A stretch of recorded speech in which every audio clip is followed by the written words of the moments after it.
పరిశుద్ధ గ్రంథములో నుండి మొదటి దినవృత్తాంతముల గ్రంథం, ఫస్ట్ క్రానికల్స్ చాప్టర్ 4, 4వ అధ్యాయము 9-10 వచనాలను ఈ సమయంలో మనం చదువుదాం. యబ్బేజు తన సహోదరుల కంటే ఘనము పొందినవాడై ఉండెను. వేదన పడి ఇతని కంటినని అతని తల్లి అతనికి యబ్బేజు అని పేరు పెట్టెను. యబ్బేజు ఇశ్రాయేలీయుల దేవుని గూర్చి మొరపెట్టి నీవు నన్ను నిశ్చయముగా ఆశీర్వదించి నా సరిహద్దులను విశాలపరచి నీ చెయ్యి నాకు తోడుగా ఉండ దయచేసి నాకు కీడు రాకుండా దానిలో నుండి నన్ను తప్పించుము అని ప్రార్థింపగా దేవుడు మనవి చేసిన దానిని అతనికి దయచేసెను. దేవుని నామానికి మహిమ కలుగును గాక. ఇక్కడ మనం చూడగలిగితే ఈ యొక్క చదవబడిన లేఖనములో ప్రాముఖ్యంగా ఒక వ్యక్తి మనకు కనపడుతున్నాడు. వన్ మెయిన్ క్యారెక్టర్ ఇక్కడ మనకు కనపడుతున్నాడు. ఆ వ్యక్తి పేరేంటో చెప్పగలరా? యబ్బేజు కదా. యబ్బేజు, ఈ యొక్క యబ్బేజు అనేటువంటి వ్యక్తి గురించి మనం చూడగలిగితే బైబిల్ గ్రంథంలో ఈ యబ్బేజు గురించి రాయబడినటువంటి వాక్య భాగము కేవలం 2 వచనాలు. యబ్బేజు గురించి ఎన్ని వచనములలో రాయబడి ఉంది పరిశుద్ధ గ్రంథములో? 2 verses. కేవలం 2 వచనాలు మాత్రమే ఈ యబ్బేజు గురించి పరిశుద్ధ గ్రంథంలో రాయబడి ఉంది. 2 వచనాలు. ఆ యొక్క వ్యక్తి గతము గురించి, ఆ వ్యక్తి యొక్క కుటుంబం గురించి, ఆ యొక్క వ్యక్తి యొక్క జీవితం గురించి, అట్ ద సేమ్ టైం ఆ వ్యక్తి చేసిన ప్రార్థన గురించి కూడా 2 వచనముల్లో చెప్పబడి. చూడండి, పరిశుద్ధ గ్రంథంలో మనం చూడగలిగితే గొప్ప గొప్ప భక్తులు మనకు కనపడతారు. దేవుని ప్రజలైన ఇజ్రాయేలు ప్రజలను ఐగుప్తు నుండి కనాను దేశమునకు తీసుకుని వచ్చినటువంటి వ్యక్తి పేరు చెప్పమంటే మీరు అందరూ కూడా చక్కగా మోషే.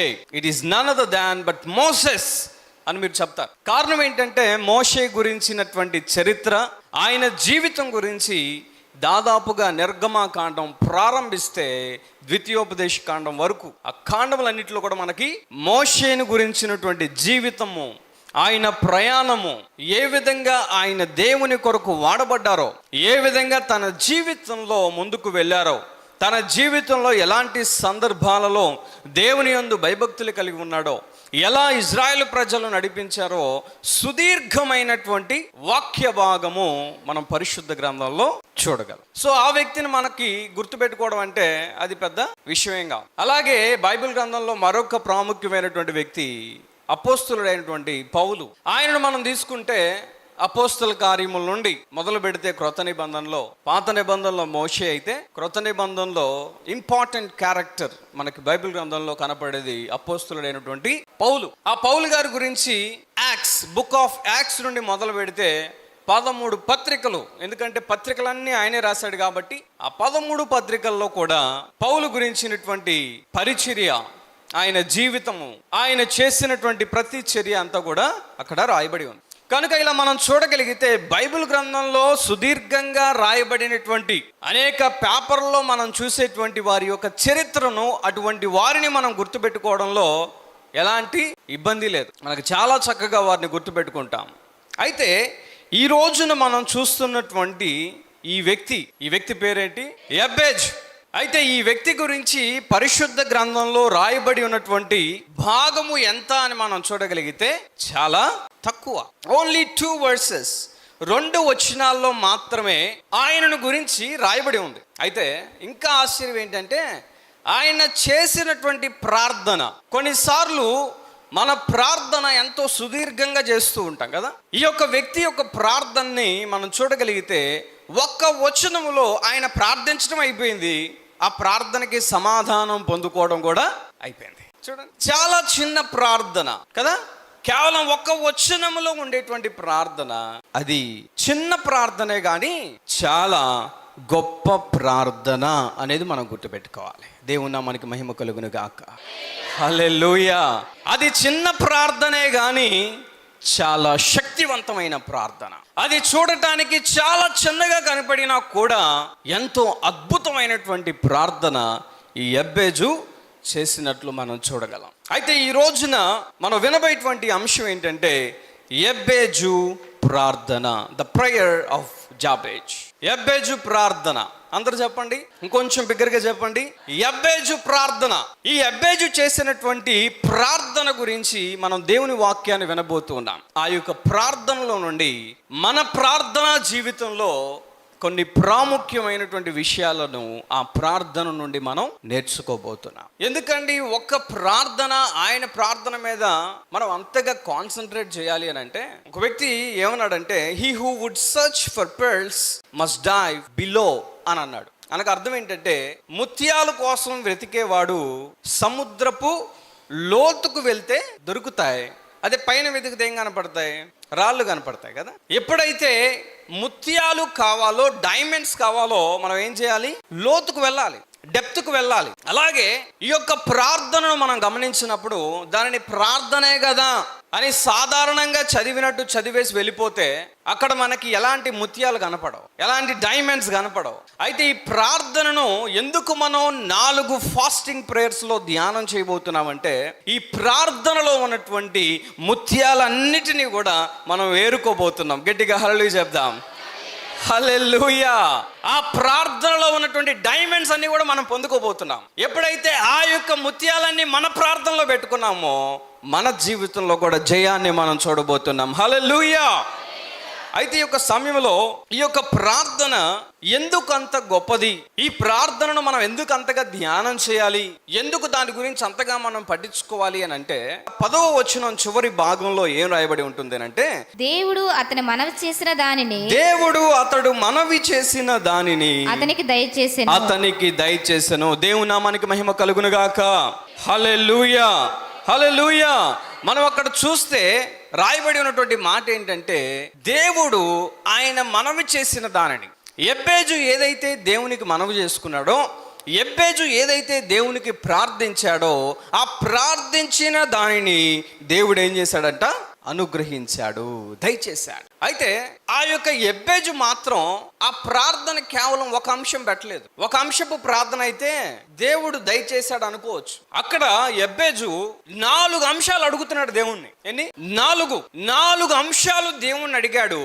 ఆ 4 అంశాలు కూడా, ఆ 4 ప్రార్థనా మనవులను, ఆ 4 ప్రార్థనా విన్నపములను దేవుడు దయచేశాడు, దేవుడు వాటిని అనుగ్రహించాడు అని రాయబడి. ఎందుకు ఇది ఇంత గొప్ప ప్రార్థన అయింది అని అంటే, ఆయన ఏదైతే ప్రార్థన చేశాడో దేవుడు వాటిలో సగము దయచేసేను అని రాయబడి ఉందా? చెప్పాలి. దేవుడు వాటిలో 1 దయచేసేను అని రాయబడి ఉందా? లేదు. ఆ యబ్బేజు చేసిన ప్రార్థనలో అనేక అంశాలు ఉన్నాయి. 4 ప్రాముఖ్యమైనటువంటి ప్రార్థనా విన్నపాలు ఉన్నాయి.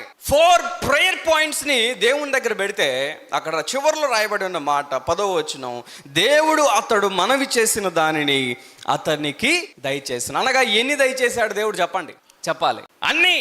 ఏదైతే యబ్బేజు అడిగాడో, ఏదైతే యబ్బేజు కోరుకున్నాడో, ఏదైతే దేవునికి విన్నపం చేసుకున్నాడో, ఆ విన్నపం చేసిన ప్రతి దానిని కూడా దేవుడు ఆ బిడ్డ జీవితంలో చేశాడు. అందుకే ఈ యొక్క ప్రార్థన సామాన్యమైనటువంటి ప్రార్థన కాదు. మనం ఈ రోజు చాలా వాటి కొరకు అడుగుతాం కదా, ఎన్నో అంశాలు దేవుని దగ్గర పెడతాం, ఎన్నో అంశాలను దేవుని దగ్గర నుండి మనం కోరుకుంటాం, అనేక ప్రార్థనా అంశాలను రాసుకుని దేవుని సన్నిధిలో మనం ప్రార్థన చేస్తాం. అయితే వాటన్నిటిని మనం పొందుకోలేం. అయితే యబ్బేజు ప్రార్థనను మనం చూసినప్పుడు, ఆ యబ్బేజు చేసినటువంటి ప్రార్థనను దేవుడు ఏం చేశాడట? సంపూర్ణముగా ఆయన దయచేశాడు. అందుకు ఈ ప్రార్థన గొప్పది. ఒక వ్యక్తి ఏమన్నాడు అంటే, make sure you don't go to the ocean with a teaspoon, at least take a bucket అని అన్నాడు. అనకు అర్థం ఏంటంటే, నువ్వు సముద్రం దగ్గరికి వెళ్ళినప్పుడు నువ్వు ఇంట్లో వాడేటువంటి టీ స్పూన్ని తీసుకెళ్ళొద్దు, కనీసం చేతిలో బకెట్ తీసుకెళ్ళి అన్నాడు. అర్థమైందా మీకు? నువ్వు ఎక్కడికి వెళ్తున్నావు? సముద్రం దగ్గరికి వెళ్తున్నావు.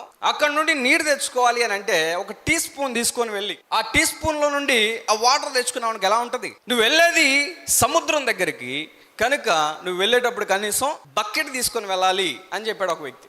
అనగా దాని అర్థం ఏంటంటే ఈ ఎబ్బేజు కూడా తన జీవితంలో ఈ సృష్టికర్త అయినటువంటి దేవుని దగ్గరికి, దేవునికి ప్రార్థన చేసేటప్పుడు ఒక అంశంతో వెళ్ళలేదు, ఒక ప్రార్థన విన్నపంతో వెళ్ళలేదు, చాలా చిన్న కోరికలు కోరుకోలేదు. ఆ వ్యక్తి ఏం చేశాడంటే అనేక ప్రార్థన అంశాలని దేవుని దగ్గర పెట్టాడు. హల్లెలూయా. పెద్ద బకెట్ తీసుకొని వెళ్ళాడు. ఈ రోజున మనం కూడా దేవుని సన్నిధిలో కూర్చున్న మనం ప్రార్థించేది ఎవరికి అని అంటే ఈ సృష్టి మొత్తాన్ని కలుగు చేసినటువంటి సృష్టికర్తకు మనం ప్రార్థన చేస్తున్నాం. మనిషిని తయారు చేసినటువంటి ఆ సృష్టికర్త దగ్గరికి మనం వెళ్తున్నాం. మన ప్రార్థన ద్వారా మనం అడుగుతుంది ఒక చీఫ్ మినిస్టర్నో, ఒక ప్రైమ్ మినిస్టర్నో కాదు. ఏమాత్రం మితము లేదు. నువ్వు ఎవరి దగ్గరికి వెళ్తున్నావు? నువ్వు సృష్టికర్త దగ్గరికి వెళ్తున్నావు.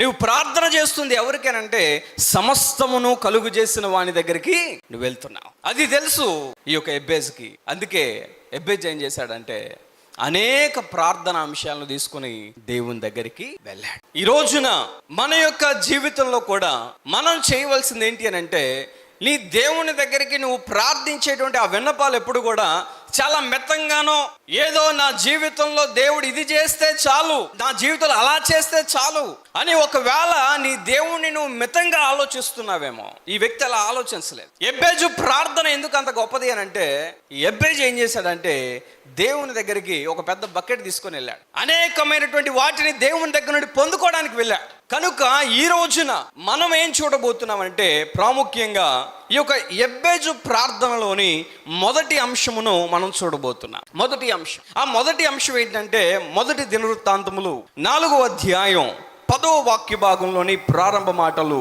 ఈ సమయంలో మనం చూద్దాం. నీవు నన్ను నిశ్చయముగా ఆశీర్వదించి, ఆయన ప్రార్థన చేస్తున్నాడు.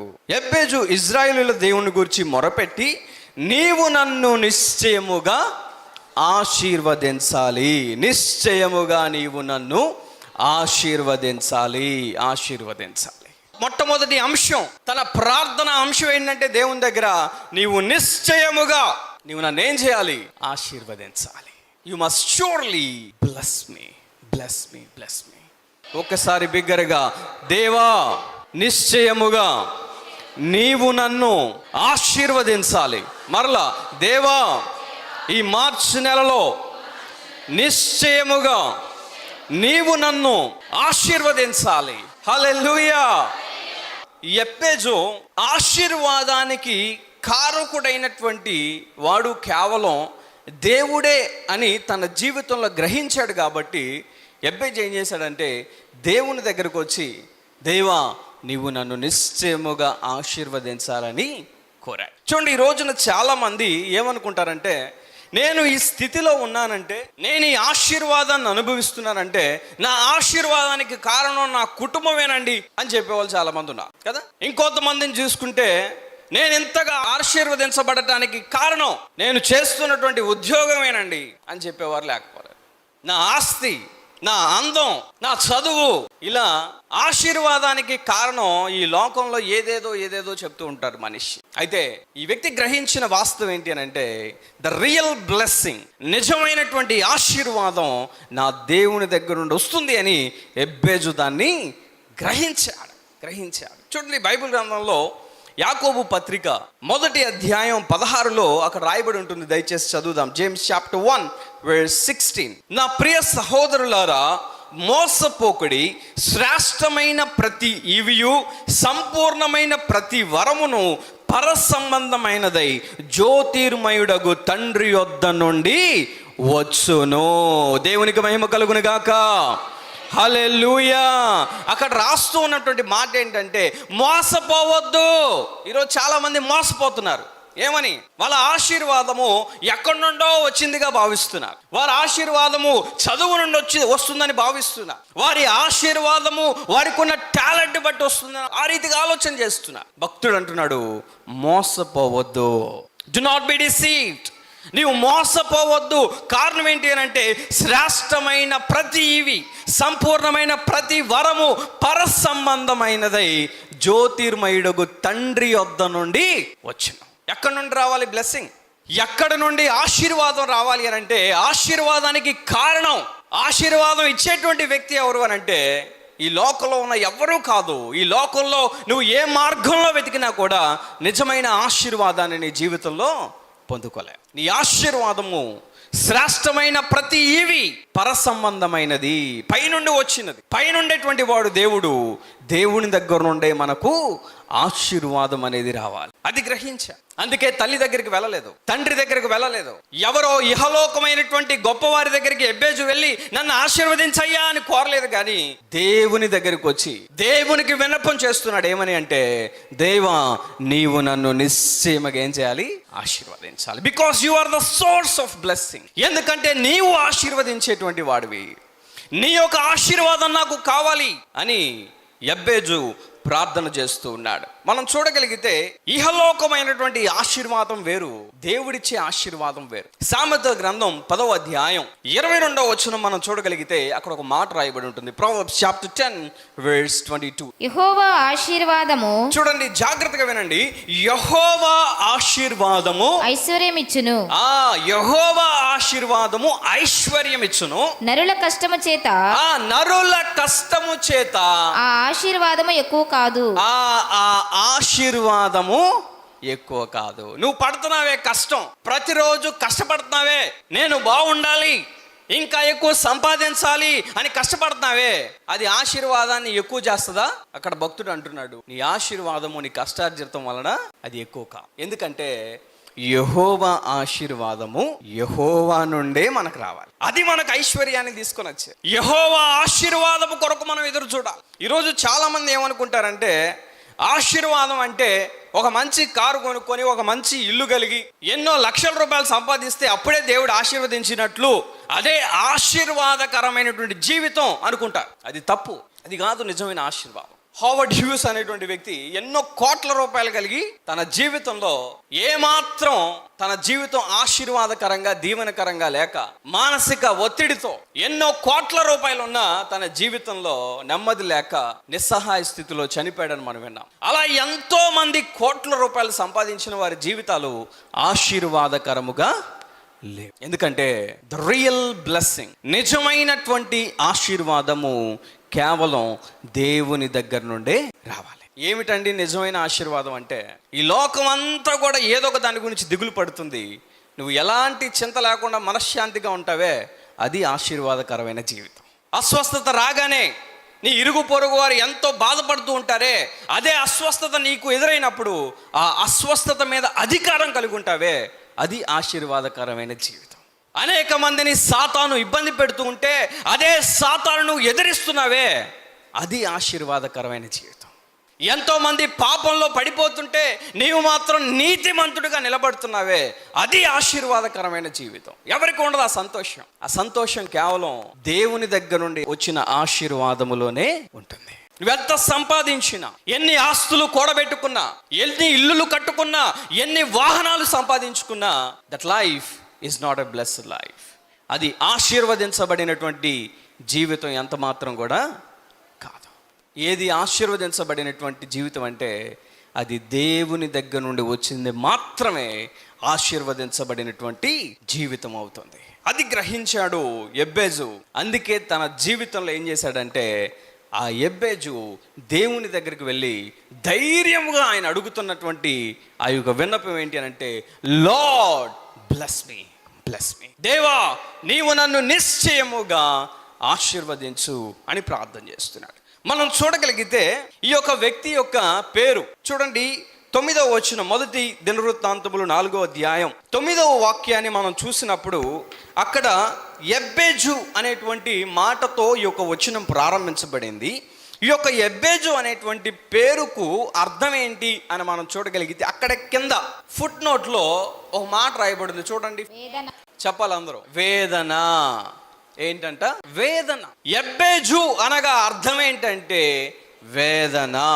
వేదన అంటే పెయిన్, సారో, బాధ కలిగించేవాడు అనే అర్థం. ఇక్కడ రాయబడినటువంటి మాట వేదన అని ఎందుకు అతనికి పేరు పెట్టారంటే కారణం అక్కడే ఉంది. చదవండమ్మా. వేదన పడి ఇతని కంటినని, వేదన పడి ఇతన్ని కంటినని అతని తల్లి అతనికి ఎబ్బేజు అని పేరు పెట్టెను. అతని తల్లి అతనికి ఎబ్బేజు అని పేరు పెట్టింది.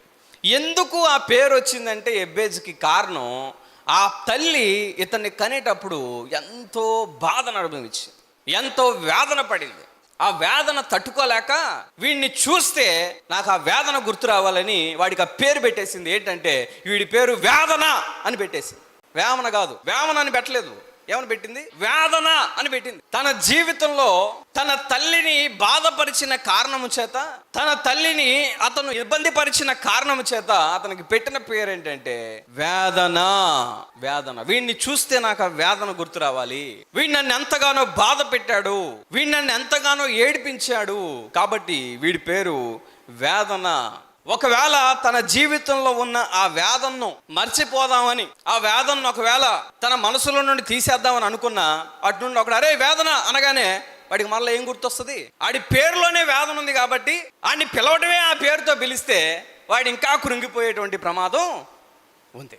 కాబట్టి ఎంతగా తనలో ఉన్న వేదనను, బాధపరిచే గుణాన్ని తీసేసుకుందాం అనుకున్నా కూడా ఆ పేరు పెట్టి పిలవడం వలన ఖచ్చితంగా వాడు నిజంగానే జీవితంలో వేదన పడే అవకాశం ఉంది. అటువంటి పేరు పెట్టింది తల్లి. కారణం, ఆ యొక్క బిడ్డను కనినప్పుడు తన తల్లి ఎంతగానో బాధపడింది. ఈ సమయంలో ప్రియమైనటువంటి దేవుని బిడ్డలారా, మన యొక్క జీవితంలో కూడా మనం చూడగలిగితే అనేక మంది మనకి కొన్ని పేర్లు పెట్టచ్చు కదా. మీ పేరు ఏదైనా కూడా కొంతమంది మీకు ఒక ట్యాగ్స్ ఇస్తూ ఉంటారు కదా. సోమరివాడు, సోమరిది, ఎప్పుడు చూడు చురుకుగానే ఉండదు, లేదా నాశనం చేయువాడు అనగా వీడెప్పుడు నాశనమే చేస్తాడు, ఏ పని చేయి నాశనమే, ఏ వస్తువు పట్టుకో నాశనమే, ఏదన్నా బయటికి వెళ్ళి కొనుక్కొనరా నాశనమే. ఇలా ఎన్నో ట్యాగ్స్ మనం నిత్యము నిత్యము నిత్యము అటువంటి పేర్లు ఎవరో ఒకరు మనకి ఇస్తూనే ఉంటారు. అయితే మనం ముందుకు వెళ్దామా అంటే జీవితంలో వారిచ్చినటువంటి ఈ లోకం మనల్ని జడ్జి చేసిన విధానాన్ని బట్టి మనం ఏమాత్రం కూడా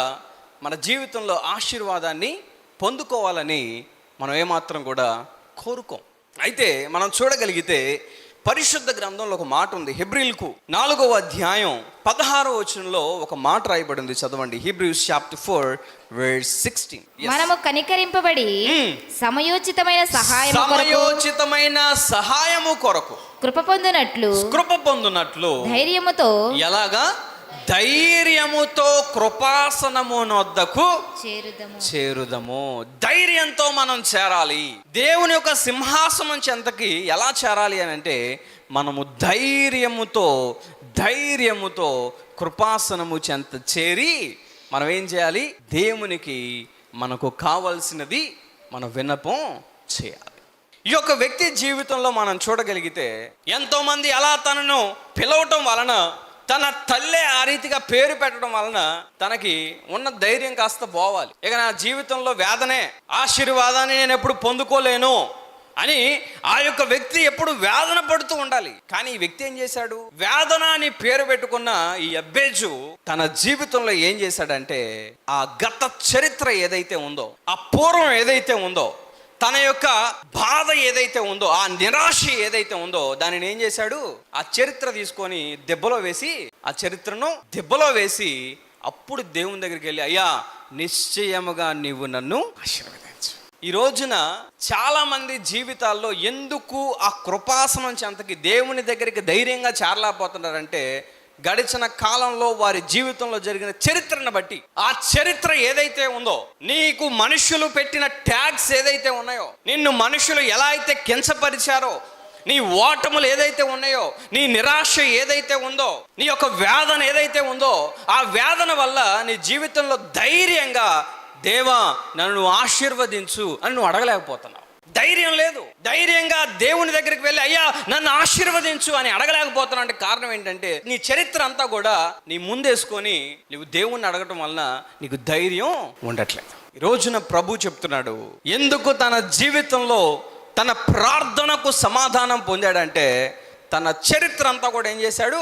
పక్కన పెట్టి, తన తల్లి తనకిచ్చిన పేరును పక్కన పెట్టి, తన యొక్క వేదనను పక్కన పెట్టి, తనలో ఉన్న ఆవేదనను పక్కన పెట్టి, అపజయాలను పక్కన పెట్టి, తను ఏదైతే చరిత్రలో తప్పులు చేశాడో అవన్నీ కూడా పక్కన పెట్టేసి సర్వ సృష్టికర్త అయినటువంటి దేవుని దగ్గరికి వెళ్ళి, సకల ఆశీర్వాదములకు కారణభూతుడైనటువంటి దేవుని దగ్గరికి వెళ్ళి ఏమంటున్నాడు అని అంటే, అయ్యా నిశ్చయముగా నీవు నన్ను ఆశీర్వదించాలి. ధైర్యంగా వచ్చా. ఈ లోకంలో ఒకటి దగ్గరికి వెళ్ళి మాట్లాడాలంటే ధైర్యం సరిపోదు. కారణం ఏంటంటే, అరే నీ వల్ల నీ తల్లే వేదన పడిందంట కదా, ఇంకా మరలా నాకు కూడా వేదన కలిగించడానికి నా దగ్గరకు వచ్చావా అని అనొచ్చు. వాడికి ధైర్యం సరిపోదు. కానీ దేవుని దగ్గరికి వెళ్ళడానికి ధైర్యం చేసుకొని దేవుని దగ్గరికి వెళ్ళాడు. దేవునికి మహిమ కలుగును గాక.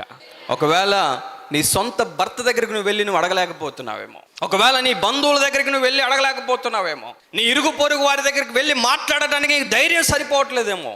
అయితే ఈ రోజున దేవుని సన్నిధిలో ఉన్న నీవు ధైర్యం చేసుకొని దేవుని ఒక మాట అడుగు. అదేంటో తెలుసా? దేవా, నిశ్చయముగా నువ్వు నన్ను ఆశీర్వదించు. ష్యూర్లీ బ్లెస్ మీ లార్డ్. నిశ్చయముగా నువ్వు నన్ను ఆశీర్వదించు అని నువ్వు ధైర్యంగా ఏం చేయాలంటే దేవుని దగ్గర అడిగేటువంటి వారిగా ఉంటా. మనం చూడగలిగితే బైబిల్ గ్రంథంలోనే ఇంకొక వ్యక్తి కనపడతాడు. ఆ వ్యక్తి పేరు యాకోబు. యాకోబు అనగా అర్థం మోసగాడు. మోసగాడు సొంత సహోదరునే తను మోసం చేసి, తండ్రిని మోసం చేసి, తన జీవితంలో అటువంటి చరిత్ర కలిగి, అటువంటి పూర్వం అటువంటి రోజులు చూసి మోసం చేసిన తను దేవుని దగ్గరికి ఒకసారి దేవుని సన్నిధిలో ప్రార్థన చేస్తూ ఉన్నాడట. మనం చూడగలిగితే ఆదికాండం 32వ అధ్యాయం 26 నుంచి ఆ వ్యక్తి కనపడతాడు. ఆ యాకోబు అక్కడ ఏం చేశాడో తెలుసా? దేవుని దగ్గర ఈ ఎబ్బెజు వలె ఒక ప్రార్థన విన్నపం చేస్తున్నాడు. అదేంటో చదువుదాం. ఆయన తెల్లవారుచున్నది గనుక నన్ను పోనిమ్మనగా. అప్పుడు ఆ యొక్క దేవదూత అడుగుతూ ఉన్నాడు, తెల్లవారుతుంది, నైట్ అంతా నువ్వు నాతో పెనుగులాడావు, ఇక నేను వెళ్ళిపోతానంటే అప్పుడు ఆయన ఏమంటున్నాడో చూద్దాం. అతడు, నీవు నన్ను ఆశీర్వదించితేనే గాని నిన్ను పోనీయనెను. నీవు నన్ను ఆశీర్వదిస్తేనే గాని నేను నిన్ను పోనివ్వను. నువ్వు నన్ను ముందు ఏం చేయాలి? ఆశీర్వదించాలి. First bless me. ముందు నువ్వు నన్ను ఆశీర్వదించు దేవా, అప్పుడే నేను నిన్ను వదిలిపెడతాను. నువ్వు ఆశీర్వదించకపోతే నేను నిన్ను పంపించేదే లేదు లేదు అడుగుతున్నాడు. అయితే యాకోబుదే చరిత్ర చెప్పాలి. యాకోబు చరిత్ర ఏంటి? మోసగాడు, మోసగాడు, మోసగాడు. తన పేరులోనే ఉంది మోసం. అయితే ఆ చరిత్ర అంతా కూడా ఈ యాకోబు ఏం చేశాడంటే పక్కన పెట్టి, దేవా నాకు తెలియదు, నా చరిత్ర నాకు సంబంధం లేదు, అయితే ఈ రోజు నీ సన్నిధిలో నేను ప్రార్థన చేస్తున్నాను, నీవు నన్ను ఆశీర్వదించకపోతే నేను ఇక్కడ నుండి నిన్ను పంపించేది లేదు. తర్వాత చదువమ్మా. ఆయన నీ పేరేమని అడుగగా అతడు యాకోబు అని చెప్పెను. అప్పుడు ఆయన, నీవు దేవునితోను మనుష్యులతోను పోరాడి గెలిచితివి కనుక. పోరాడి గెలిచితివి అంటే దేవునితో పోరాడాడు. ఏమనంటే నీవు నన్ను ఆశీర్వదించు అని దేవునితో పోరాడి, ఇక మీదట నీ పేరు ఇశ్రాయేలే గాని యాకోబు అనబడదని చెప్పాను. యాకోబు అనబడదని చెప్పాను. గట్టిగా చప్పటి కొట్టి దేవుని మహిమపరచండి. హల్లెలూయా, హల్లెలూయా. నూతన పేరు ఇచ్చేశాడు దేవుడు. ఇక నువ్వు మోసగాడివి కాదు, నువ్వు నన్ను ఆశీర్వదించమని నువ్వు కోరావు, అయితే నీ చరిత్ర నేను తుడిచిపెట్టేస్తున్నాను, నీ పేరు ఇక మీదట ఇజ్రాయేలు. ఎస్, చాలా మంది బాప్తీసం పొందుకున్న తర్వాత కూడా చక్కగా ఒక మంచి పేరు పొందుకుంటారు కదా. కారణం ఏంటంటే ఆ పాత పేరుతో నిన్ను పిలిచినప్పుడు నీకేం గుర్తొస్తుందంటే ఆ టైంలో, ఆ జీవితంలో, ఆ పాపపు జీవితంలో నువ్వు ఏదైతే చేసావో వాటన్నిటినీ నీకు గుర్తొస్తాయి కనుక అందుకే దైవజనులు ఏం చేస్తారంటే ఒక నూతన పేరు ఇస్తారు నీకు కదా. ఎందుకంటే నీ చరిత్ర నువ్వు పక్కన పెట్టాలి, నీ గతాన్ని నువ్వు పక్కన పెట్టాలి, నీ వేదనని నువ్వు పక్కన పెట్టాలి, నువ్వు చేసిన మోసం పక్కన పెట్టాలి, నువ్వు చేసిన పాపము నువ్వు పక్కన పెట్టి నువ్వు దేవుని సన్నిధిలో చేరినప్పుడు నువ్వు అడగవలసింది ఏంటి అని అంటే, దేవా నీవు నన్ను నిశ్చయముగా ఆశీర్వదించు. నీ చరిత్ర పక్కన పెట్టాయి, నువ్వు చేసిన తప్పులు పక్కన పెట్టాయి. నీ దేవుడు సమస్తము చూస్తున్నాడు, సమస్తం ఆయనకు తెలుసు. ఆయనకు తెలియకుండా ఏది ఈ లోకంలో జరగడానికి వీలు లేదు. అయితే ఆ విధంగా యాకోబు ప్రార్థన చేసినప్పుడు తర్వాత రాయబడి ఉంటుంది కింద వచనాల్లో, దేవుడు ఈ యాకోబుని ఆశీర్వదించెను అని రాయబడి ఉంటుంది. అయితే ఈ సమయంలో యాకోబు నిజముగా తను చేసిన మోసమును బట్టి అధైర్యముతో దేవుని దగ్గరికి ప్రార్థన చేయవచ్చు, కానీ ధైర్యముతో దేవునిని వెళ్ళకుండా, ఆ దేవదూతను వెళ్ళకుండా పెనుగులాడుతూ తను ఏం చేశాడంటే ఆశీర్వాదమును తన జీవితంలో సంపాదించుకొనగలిగాడు. ఈ రోజున నీ జీవితంలో కూడా దేవుడు కోరుకునేది ఏంటి అని అంటే, నీవు నీ గతాన్ని పక్కన పెట్టి, నీ గత చరిత్రను పక్కన పెట్టి, నువ్వు చేసిన తప్పులను పక్కన పెట్టి, దేవా నువ్వు నన్ను ఆశీర్వదించు, లార్డ్ బ్లెస్ మీ అని నువ్వు మనస్ఫూర్తిగా ప్రార్థన చేయగలిగితే ఖచ్చితంగా నీ జీవితంలో దేవుని ఆశీర్వాదం నువ్వు పొందుకుంటావు. ఏ రోజైనా నువ్వు ప్రార్థన చేసేటప్పుడు, ఏ పూట నువ్వు ప్రార్థన చేసినా ఈ మార్చి నెలంతా దేవుణ్ణి ఒకే ప్రార్థన అంశం అడుగు. అదేంటంటే, దేవా నిశ్చయముగా నువ్వు నన్ను ఆశీర్వదించు, నిశ్చయముగా నా బిడ్డలను ఆశీర్వదించు, నిశ్చయముగా నేను చేసే పనిని ఆశీర్వదించు, నిశ్చయముగా నా యజమానుని ఆశీర్వదించు, నిశ్చయముగా నా సంఘమును ఆశీర్వదించు, నిశ్చయముగా మా పరిచర్యను ఆశీర్వదించు అని నువ్వు ప్రార్థన చేయనప్పుడల్లా నువ్వు దేవుని అడగవలసింది ఏంటి అని అంటే, ఎబ్బేజు వలె నీ గతాన్ని పక్కన పెట్టి, యాకోబు వలె నీ యొక్క గతాన్ని పక్కన పెట్టి దేవుని పాద సన్నిధి చేరి ఆ కృపాసనం నుంచి అంత ధైర్యముగా నువ్వు అడగవలసింది ఏంటి అని అంటే, దేవా నన్ను నువ్వు ఆశీర్వదించు. చాలాసార్లు మన అవసరతల కోసం ప్రార్థన చేస్తాం, మన అక్కర్ల కోసం ప్రార్థన చేస్తాం. ఎప్పుడు కూడా దేవా నన్ను ఆశీర్వదించు అని అడగలేరు చాలామంది.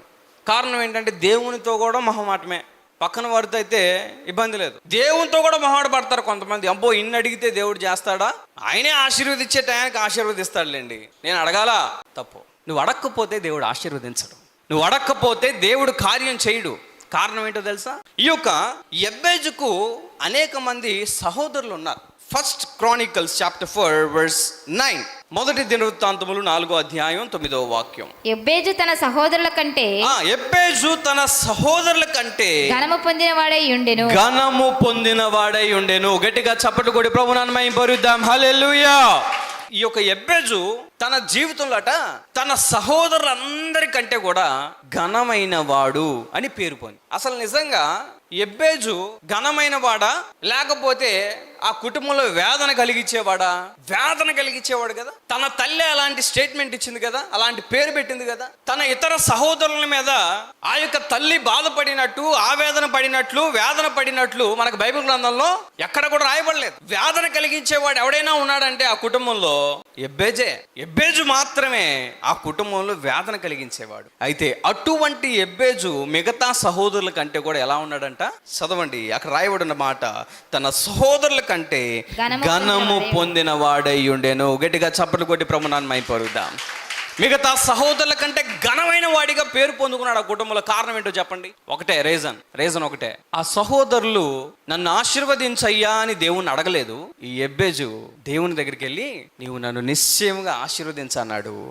దేవుని ఆశీర్వాదం వలన మిగతా సహోదరుల కంటే కూడా ఘనమైన వాడు అని అనిపించుకున్నాడు. గట్టిగా చప్పట్లు కొట్టి ప్రభువును మహిమపరుద్దాం. హల్లెలూయా, హల్లెలూయా. దేవుని సన్నిధిలో ఎంతమంది ఉన్నాం, దేవుని దృష్టిలో ఎవరు ఘనమైన వారిగా ఉంటారో తెలుసా? ఎవరు ఆశీర్వదించబడినటువంటి వారిగా ఉంటారు అంటే, ఎవరైతే ఆయన్ని అడుగుతారో, ఎవరైతే ఆయనను మొరపెడతారో, ఎవరైతే ఆయనకు ప్రార్థన చేస్తారో వారు మాత్రమే దేవుని యొక్క ఆశీర్వాదాన్ని పొందుకుంటారు.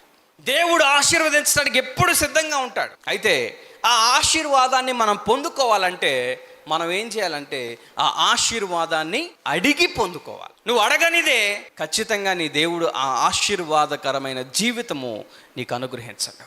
ఆయన ప్రేమమయుడే, ఆయన నీ జీవితంలో మేలు చేయాలని చూసేటువంటి దేవుడే, నిన్ను దీవించాలని కోరే దేవుడే. కానీ డిస్క్లైమర్ ఏంటంటే, నీవు ఖచ్చితంగా ఆ ఆశీర్వాదమును అడిగితే నీవు దాన్ని స్వాధీనపరచుకోగలవు. నువ్వు అడిగితే నీవు ఘనమైన వాడిగా నీ జీవితంలో ఉండగలవు. అందరము కూడా ఈ సమయంలో కళ్ళు మూసుకొని ఆ యెబ్బేజు ఎలా అయితే ప్రార్థన చేశాడో, ఈ నెలలో దేవా ఆశీర్వాదకరమైనటువంటి నెలగా ఈ నెల నాకు ఉండాలి, నీ ఆశీర్వాదము నేను పొందుకోవాలి, నా ఇంట్లో ఉన్నటువంటి వారందరికంటే కూడా నేను ఘనమైన వాడిగా ఉండాలి, నా సంఘములో నేను ఘనమైన వాడిగా ఉండాలి, నా జీవితంలో ఘనమైన వాడిగా ఉండాలని ఈ సమయంలో చిన్న ప్రార్థన నువ్వు చేయగలిగితే నిశ్చయముగా నీ దేవుడు నిన్ను ఆశీర్వదించబోతున్నాడు.